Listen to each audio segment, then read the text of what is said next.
Students, हम लोग chapter second computer में पढ़ रहे थे टेबल्स इन माइक्रोसॉफ्ट एक्सेस। हम लोगों ने creating a new table in design view में हाफ पढ़ लिया था।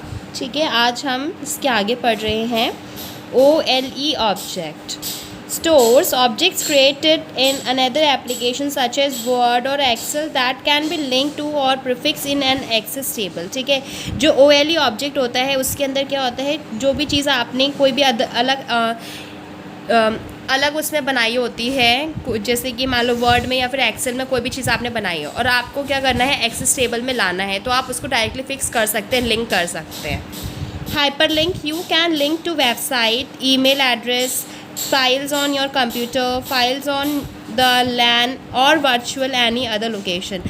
हाइपरलिंक का क्या यूज़ है, आप हाइपरलिंक से आप अपना जो भी वर्क है, जो टेबल है, वो आप वेबसाइट में डाल सकते हो। ठीक है, लिंक कर सकते हो और ईमेल एड्रेस में सेंड कर सकते हो, फाइल्स में अपने कंप्यूटर में सेव कर सकते हो, फाइल्स का जो LAN होता है उसमें, लोकल एरिया नेटवर्क वहाँ, या फिर कोई भी अदर लोकेशन में आप उसे सेंड कर सकते हैं। Lookup wizard, depending on the usage, this type create either a lookup list from the data that you specify or a lookup list from the values in other table। जो lookup wizard है वो depend करता है कि आपने उसे कैसे use किया है उस टेबल को, चाहे वो आप lookup लिस्ट में रखा हो या डाटा को, या फिर आपने कोई स्पेसिफाई किया हो उस चीज़ को, या फिर उसकी जो lookup लिस्ट है वो आपने उसकी वैल्यूज़ डाल रखी हो दूसरे टेबल में। It can also be used to set up multi-valued list। आप इस जो lookup wizard है उस जो टेबल बनाई है उसको आप multi-valued लिस्ट में भी ऐड कर सकते हैं, यूज़ कर सकते हैं, सेट कर सकते हैं। Attachment, this type work only in Access 2007 and Access 2010 databases। ठीक है, जो आप टेबल बना रहे हैं, डिज़ाइन व्यू वाली जो टेबल बना रहे हैं वो आप सिर्फ और सिर्फ एक्सेस 2007 और एक्सेस 2010 डाटाबेस में ही बना सकते हो। You can attach data files from word processing program, spreadsheets, graphic edits programs and so on. आप इसके अंदर जो अटैचमेंट्स हैं वो कौन कौन से फाइल्स लगा सकते हो, चाहे वो आपने वर्ड में बनाई हो कोई फ़ाइल, चाहे स्प्रेडशीट में बनाई हो, चाहे कोई ग्राफिक एडिशन करना है आपको, या फिर और कुछ भी करना है, तो आप ऐसे अटैचमेंट्स यूज़ कर सकते हैं। Calculated, this file type is new in Access 2010। You can use it to create calculated fields directly in a table. जो कैलकुलेशन है इसमें जो टेबल बनाई है आपने, उसमें अगर मान लो कैलकुलेशन है तो आप उसे डायरेक्टली टेबल में कैलकुलेशन कर सकते हैं। और जो ये टाइप है, जो ये नई टाइप की जो फील्ड है वो न्यू एक्सेस 2010 में आई है। In the earlier versions you could create calculated fields only in queries. अब पहले क्या होता था, पहले टेबल में हम कैलकुलेशन नहीं कर सकते थे, लेकिन टेबल में कैलकुलेशन नहीं कर सकते। पहले क्या होता था, आपको जो कैलकुलेशन करना पड़ता था वो क्वेरीज़ होती है ना, क्वेरीज़ उसमें करना पड़ता था, डायरेक्टली आप टेबल पे नहीं कर सकते थे। लेकिन अब क्या है, जो एक्सेस 2010 है उसमें आपके पास एक न्यू चीज़ आई है, न्यू कह सकते हो, न्यू वर्जन में आपको कैलकुलेशन आप टेबल के अंदर ही कर सकते हैं directly. Description, you can enter detail description of all the fields with in the table. Description करने के लिए आप हर एक टेबल का जो है उसमें डिटेल या फिर फील्ड का कोई भी डिटेल डालना है या फिर डिस्क्रिप्शन डालना है उसके बारे में, आप उसके अंदर डाल सकते हो उस टेबल में। यहाँ पर कुछ स्टेप्स दे रखे हैं आपको, कैसे आपको ओपन करना है टेबल। फर्स्ट है आपका step, open the database and click on create tab on the ribbon. जो ये हमारा रिबन होता है इसमें क्रिएट है, ठीक है, इस पर क्लिक कर देंगे आप। Click on table design button, फिर आपका जैसे आप क्रिएट पे करेंगे ये टेबल डिज़ाइन बटन आ जाएगा, इस पर आपको क्लिक करना है। The table 1 window appears in a design view. ठीक है, जो टेबल 1 है वो डिज़ाइन व्यू में ओपन हो जाएगी, जैसे आप यहाँ देख सकते हैं।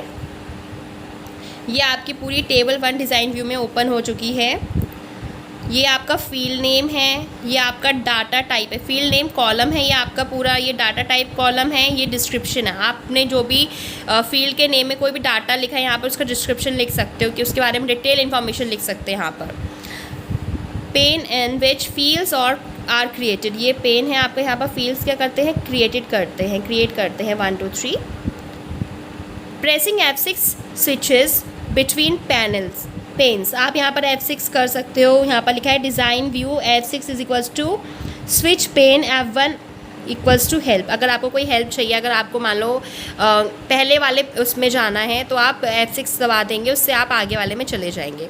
Pen in which field properties are specified, ये आपका पेन एरिया है। यहाँ पर फील्ड के बारे में जो आपने इसमें डाला है उसके बारे में यहाँ पर डिस्क्रिप्शन दे रखा होगा, और F6 प्रेस कर दोगे तो आप पेन के बीच में चले जाओगे। जो भी आपको ओपन करना है वो आप ओपन कर सकते हैं इसमें।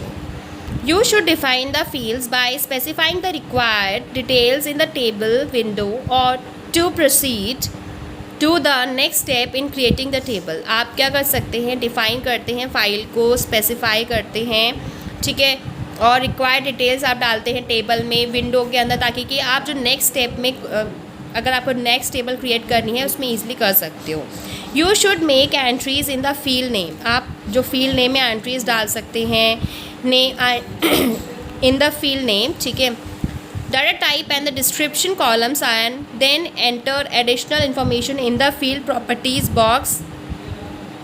पहले क्या करना है आपको, जैसे ही आपने न्यू क्रिएटिंग टेबल करा, आपको पहले फील्ड नेम डालना है, फिर डाटा टाइप डालना है, उसका डिस्क्रिप्शन कॉलम में डालना है, फिर उसके बाद अगर कोई एडिशनल इन्फॉर्मेशन आपको डालनी है तो फील्ड प्रॉपर्टी बॉक्स है जो in the lower portion of the window table window, ठीक है, जो लोअर पोर्शन है आपका विंडो टेबल का, ये वहाँ पर आपको जाके उसमें डालना है, ठीक है, कोई भी एडिशनल इन्फॉर्मेशन डालनी है। Press the F6 key to move from the upper pane portion of the screen. अगर आप, मैंने जैसे अभी बताया, अगर आपको ऊपर वाली स्क्रीन पे जाना है, अगर ऊपर वाले अपर पेन पे जाना है तो आपको क्या करना है, F6 की प्रेस करनी पड़ेगी। The one where you define the fields, ठीक है, जहाँ पर आपकी यहाँ पर ये फील्ड्स यहाँ पर डिस्क्राइब होंगी, यहाँ पर टू द लोअर पेन, ठीक है, आप अपर पेन में जाना चाहते हो, अगर लोअर पेन में हो या अपर पेन में जाना चाहते हो तो ये आप F6 से कर सकते हैं। The one were you define field properties, you should enter the appropriate field size and then press the F6 key to return to the upper pane, ठीक है। आपको, मैंने सिर्फ ये कहने का मतलब है, अगर आपको कोई अपर पेन में जाना है या लोअर पेन में जाना है, आप किसी और पेन में काम कर रहे हैं और आपको दूसरे उसमें जाना है तो आप F6 कर दोगे तो यहाँ पर जो डिटेल्स हम लिखते हैं तो वो यहाँ पर शो हो जाती है, उसके थ्रू आप ईजिली आगे पीछे जा सकते हैं। Update your knowledge through table design view window, you can create what ever field you like and select the data type of each field. इस, ठीक है, जो टेबल डिज़ाइन व्यू विंडो है इसके अंदर आप अपने हिसाब से फील्ड्स बना सकते हैं, अपना डाटा टाइप और फील्ड के हिसाब से बना सकते हैं, अपने अकॉर्डिंग कर सकते हो। Update your knowledge the table design view window consist of 2 areas. जो टेबल डिज़ाइन व्यू है कि जो विंडो है इसके अंदर 2 एरिया होते हैं, field grid pane and the field property pane, ठीक है। जो टेबल डिज़ाइन व्यू विंडो है इसमें 2 टाइप के एरियाज़ होते हैं, एक होता है आपका field grid pane and field property pen.